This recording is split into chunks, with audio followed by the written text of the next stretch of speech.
Well, greetings again, everyone, to God's Unchanging Word and this week's edition of News, Nuggets, and Insights. Today's edition is Friday, March 17th, 2017. As always, lots and lots of news going on around the world, but today we're going to go right to the focus of the week this week.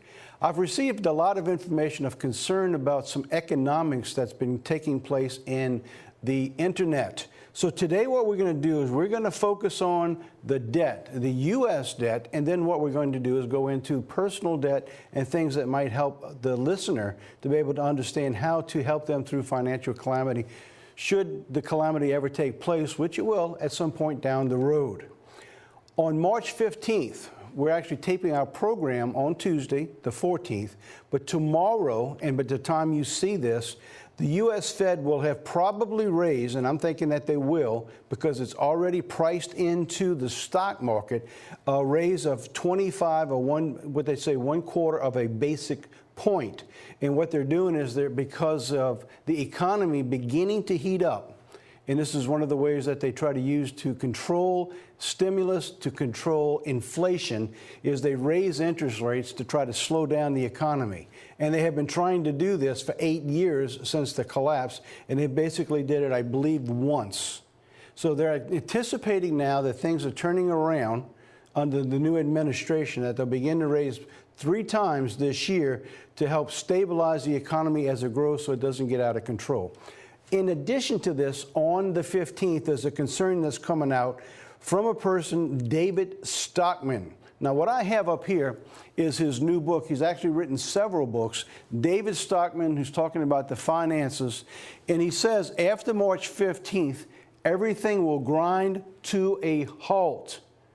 All right, so now that's what's alarmed a number of the people who's in the church, who's been following the program and asking about the economics and saying, what does that really mean? What's going to happen tomorrow? Now, David Stockman is the former director of the Office of Management and Budget under Reagan.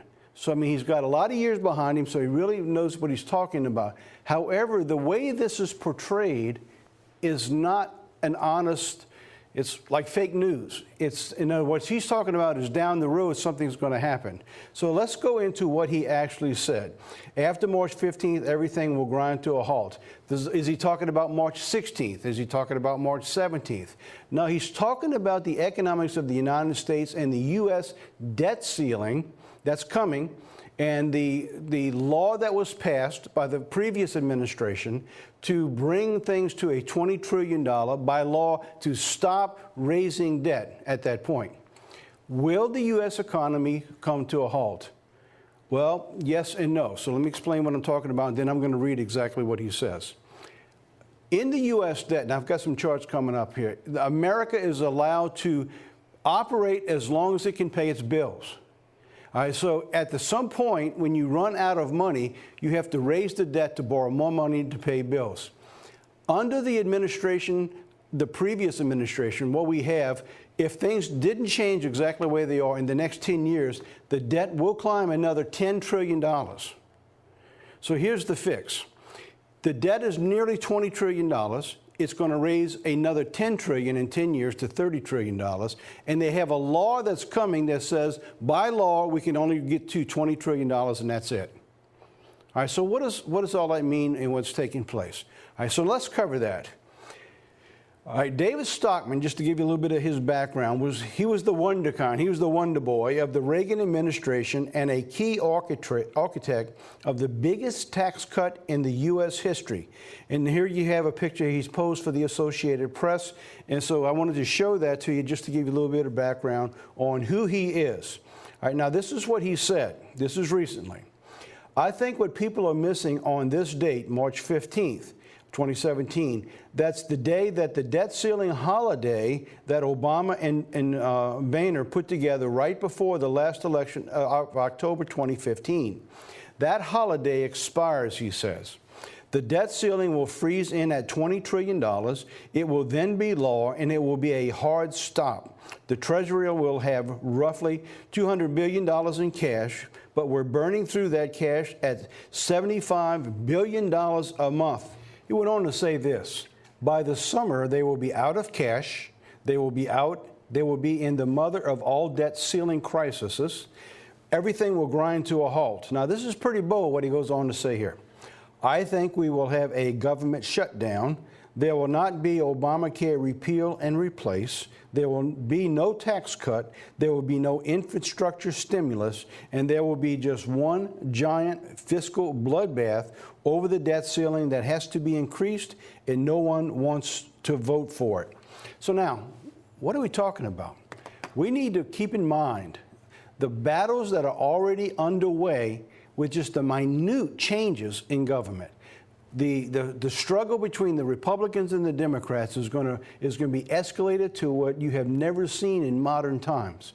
If the Democrats feel that they can control the debt by controlling Donald Trump, they will do everything in their power to bring this government to a halt and blame him, even though it was the previous administration that raised the debt by nearly $10 trillion. Keep in mind that we have a $10 trillion increase if we don't do anything. Donald Trump wants to spend $1 trillion on infrastructure over the next 10 years, and we're already near the ceiling of debt right now. So you're going to begin to see some pretty tough battles to begin to take place in Washington, and the people in the bloodbath is going to be you and I. The last time this took place, the holding off of the stimulant cost in just 1 year $18 billion of additional interest. And so there's no way that we're going to be able to anticipate how bad it's going to get. So at some time in the near future, be anticipating there's going to be a continual struggle, as he calls it, a bloodbath over the debt ceiling. Now, let's give you a little history about what this debt ceiling is. The debt ceiling had been raised, and this is not something new. It had been raised 74 times since March of 1962, including 18 times under Ronald Reagan. Now, a lot of people never talk about that when they talk about Reagan. But under his stimulus package to try to get our economy going, it began to raise, and we've used charts in the past, so I'm not going to bring them in here, but I will bring them in the future. He raised the debt 18 times during his administration. Bill Clinton, who balanced the budget. Now, this is the interesting thing that people can't pick up on. Even though he had a balanced budget, the debt continued to rise under his administration, even though it was smaller than previously and a lot smaller ever since. Under George W. Bush, it was raised 7 times. 7 times. Now, here's the interesting thing. Under Barack Obama, it was only raised 5 times. Now, when people say that, well, listen, he only raised the debt 5 times. George W. Bush raised it 7. Ronald Reagan, 18. These Republicans, they don't know what they're doing. Look how far they've raised the debt. But under his administration, by those 5 times, has raised the debt.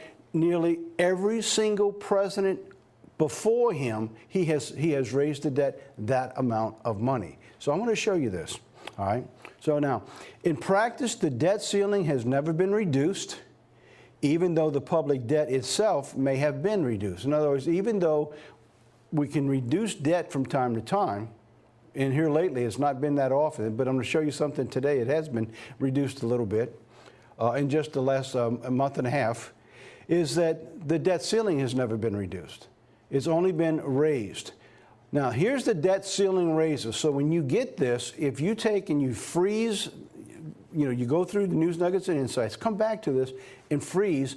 On this chart, you'll see since 1940, I went back to 1940, and I put in every single debt raise since 1940.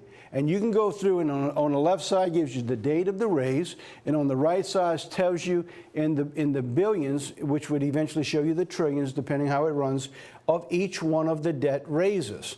So when you come down, let's say late 1940, they raised the debt ceiling by $49 billion. Well, they'll spend that much in a day when they pass a law today, $49 billion.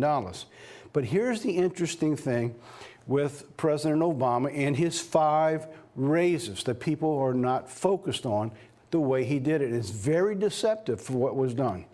Look in 2013, February 4th, October 17th, 2013, and February 7th, 2014, he suspended the debt ceiling. In other words, we were operating where there was no ceiling. None at all. So in other words, if there was a ceiling, we would have passed it. He'd had to raise it again, and we had to raise it again, because the debt was growing so fast under his administration that there was no way to keep up with raising the debt ceilings. So they would suspend it, and then they think they have it under control, they put a debt. They had to suspend it again, put a debt. Now here's in March 2015, it was the end of the auto adjust, and it was suspended, period. The debt ceiling was suspended until March 2015. Now, this is what David Stockman is talking about, and that takes place this week. The debt ceiling was suspended until now, and it was levied by law at $20 trillion. That means they have to actually change the law. It's not just something they vote on. They're going to have to pass a law. They're going to have to go in to modify some kind of way to be able to get out of that lock of $20 trillion. What's amazing about this is that when this was done, they put it just 2 months after a new administration was coming in. About the time that they did this, we began to see a shift in politics where the Democrats were beginning to lose seats in the House and in the Senate. All right, so what they were doing is to protect themselves, just in case they lost control, which they did, is they had this built-in place for the next administration to destroy their ability to operate in the United States. Had they won the House and won the presidency, they would have had the manpower to override their own law, and there'd have been no problem. But now what they have done is created a web of problems that David Stockman calls the bloodbath that's coming. Now, this is the politicians that we elect to run our country to protect our interests and our infrastructure.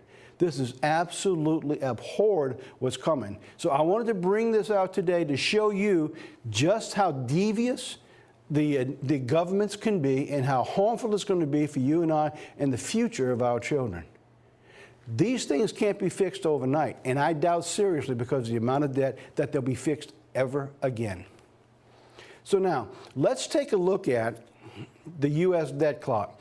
Over the next few weeks and over the next couple months, what I'm going to do is I'm going to take pieces of the debt clock. I'm going to show you how these things are growing and how the debt's been changing and how it affects you and I. And then we're going to put them to biblical principle to show you when you break these principles, it all of a sudden shows up in reality the fruits of the wages of what we do. All right, so now, this is the debt clock. So what I'm going to do is, you see here, I put a chart. I'm going to take one half of a debt clock, and then we're going to go through and we're going to look at the other half of the debt clock. And I'm only going to focus on a couple things in it today, just to show you just where we're at and where we're coming from. Now, the first half that I showed you is, this one is from January 20, 2017. What I did, let me take a moment to explain what I did here, is that on the day that Donald Trump took office, when he had his hand up and he's taken his oath of office, I had the debt clock running on my computer. And I had it all set to ready to take the picture when he administers it. He takes the office, he's sworn, he shakes hands, I clicked the debt. This is the exact chart at the very moment he takes office. So I wanted to keep that in my files to be able to follow where do we go from the moment he takes office.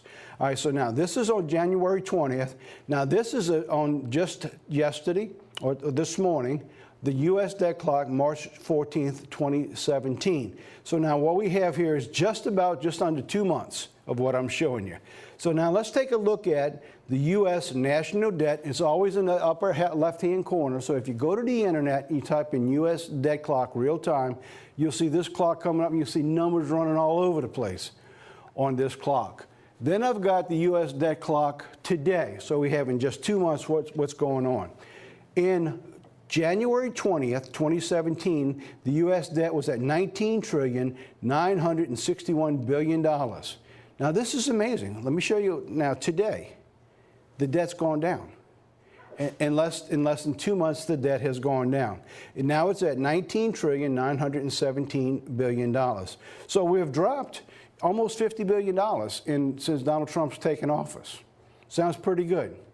But before you get your hopes up, this is not unusual for this time of year, because this is the time of year when the businesses begin sending in their taxes. So I just wanted to let everybody know is that it looks really good, and you think, hey, we're on the right track. Maybe, maybe not. So at this time of year, when people start sending in their taxes, they have more cash on hand, and so the actual debt drops a little bit as they're paying off some of the debt that comes in.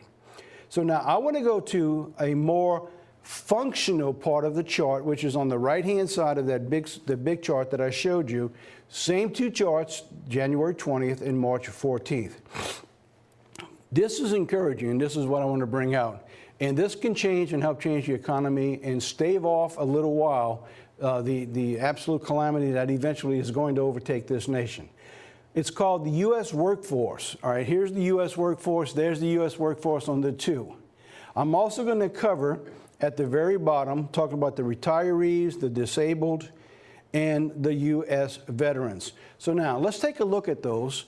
On the left upper, the U.S. workforce is 152 million people, 222,000. All right, that's what it was just 2 months ago. Now look at it today on the right.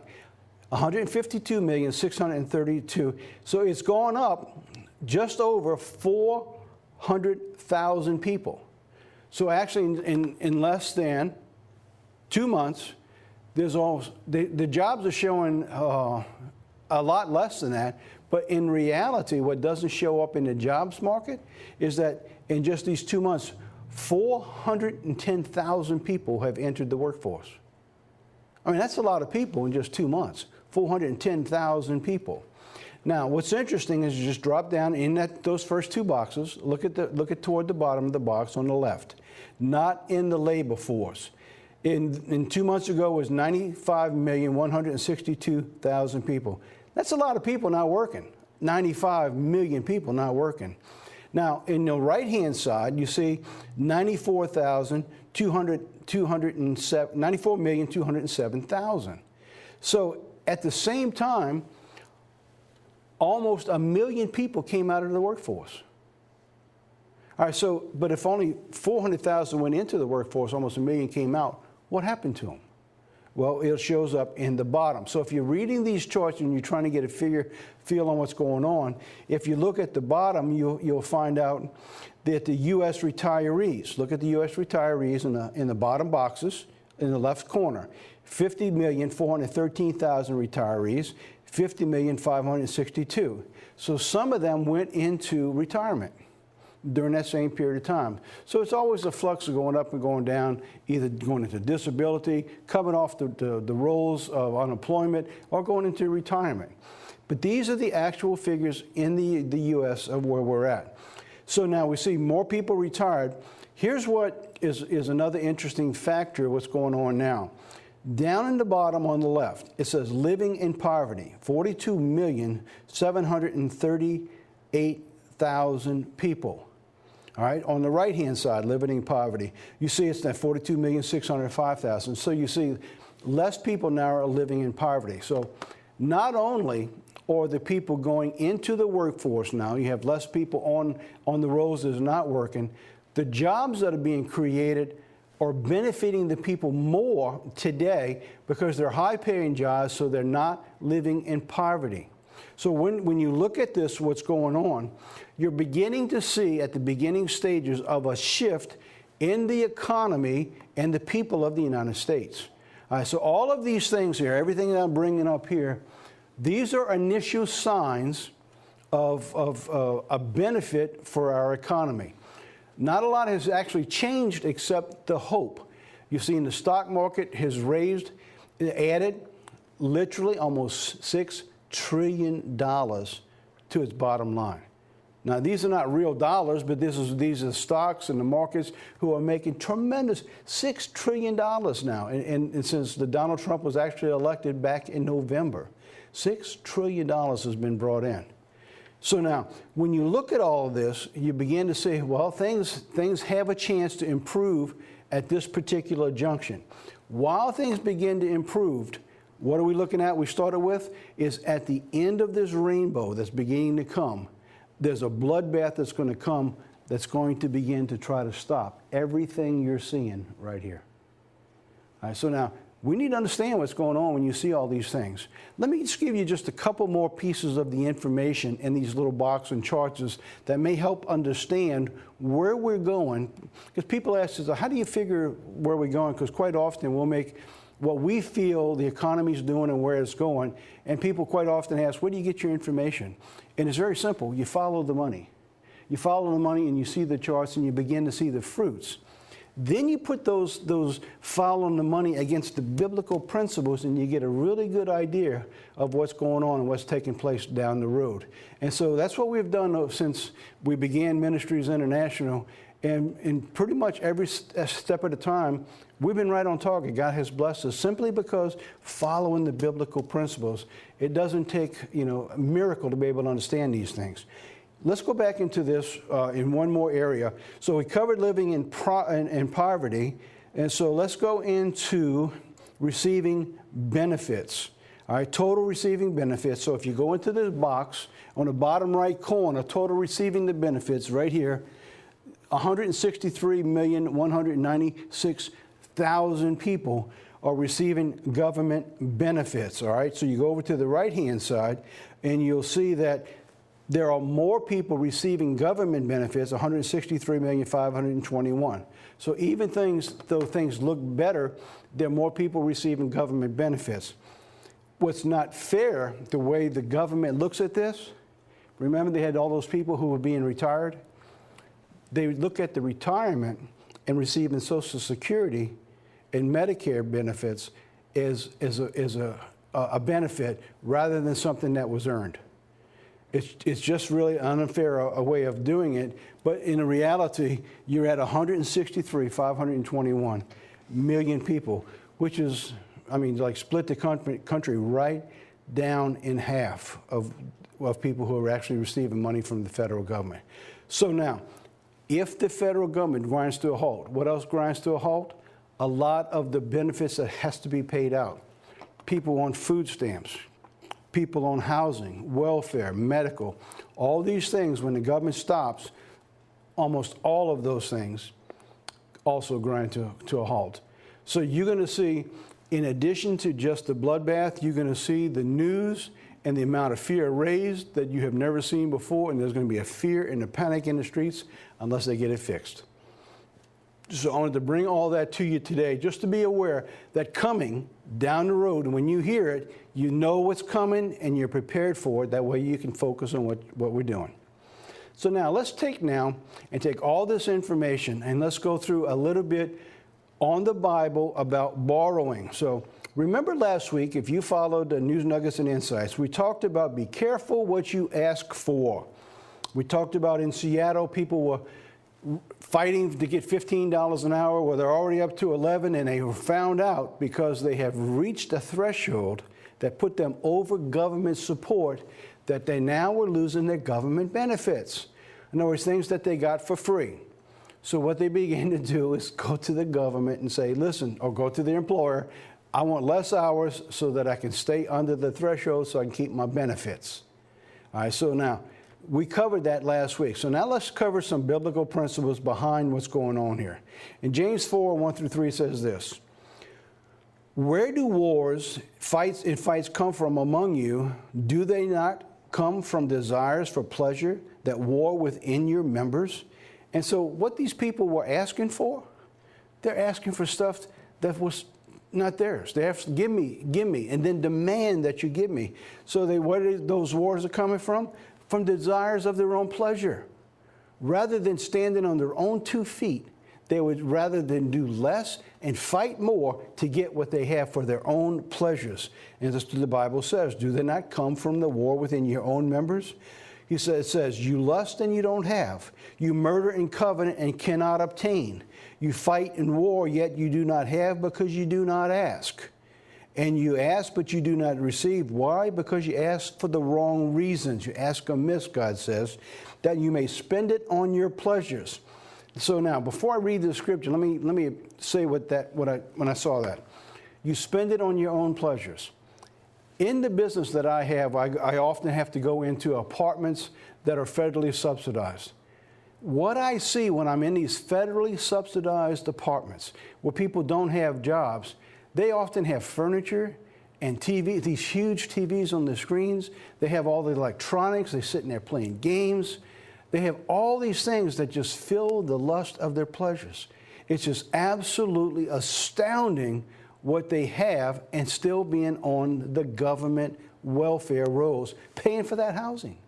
Is absolutely horrendous, and that kind of stuff really needs to stop. All right, so now Proverbs 21:20 says this: there is a desirable treasure in oil in the dwelling of the wise, but a foolish man squanders it. So what this is telling us, he says that even when people get something because they don't understand the value of the dollar, it's wasted. I mean, how many times have you tried to help somebody and they're back like the next day trying to get more? Why? Because they don't understand the value of the dollar and how to use that. Counting the cost. Now, this is a powerful scripture that I want to go into over the next few weeks and months to talk about the economics, because there's a big problem even within new people coming into the church or people who have been in the church who don't actually know how to value the decisions sometimes made economically as they go forward, where we might be able to help people, especially knowing what's coming. When you look at those charts, the economics, there's things that's coming that people are going to need to understand so that they can position themselves personally to be able to deal with the problems when they arise. Because if you don't plan in advance, you're going to be caught like the rest of this world, unaware, and you're going to be swept away in the evil that's beginning to approach on this nation. He says this in Luke 14, verse 28. For which of you intending to build a tower does not sit down first and count the cost, whether he has enough to finish it? All right, so now, what else? All right, so if I went back to the chart, here's a biblical principle I just showed you. Now look at this chart here, the bankruptcies. In 1 year, and I blew this up so it looks a little blurry, but I just wanted to bring it big enough so that you can see it. Because the people didn't count the cost for whatever the reason. Some might be legitimate. I don't know. I'm not here to judge anybody. I'm showing you the fruits of the people's labors. In 1 year, the bankruptcies right now, they anticipate, and it's actually happening, 866 million bankruptcies in one year. In addition to that, 511,000 foreclosures. That means businesses and homes. The tangible assets that people have loans on are having to be foreclosed. That means foreclosures could be 500,000 families being put out of their homes. They didn't count the cost. If something happened, maybe they got caught upside down in a mortgage. Maybe they lost their jobs because of the economy. But the bottom line is that when they went into that investment, they didn't understand the cost, they didn't count the cost, and for whatever the reasons, they're being put out. All right, that's just one area. What happens there? They go into the government rolls. The government rolls to help them on welfare or try to get them on new housing if they don't have a job. So then that takes the tax burden and increases upon the rest of the country. All right, so this principle, by breaking this principle, adds billions and tens of billions and trillions of dollars down the road into the cost of running the nation. Why? Because we break down that biblical principle. All right, we're going to cover that more as we go forward. It's got to start somewhere if you want to make a change. All right, so most of the people in the church understand this principle, but I want to bring it out now because there's a lot of new people now who's listening to our program and have been writing in and asking information and asking questions. This is the beginning. If you want to get your finances straight, you need to go to God first. All right, so here, the missing link to finances, and it's found in the book of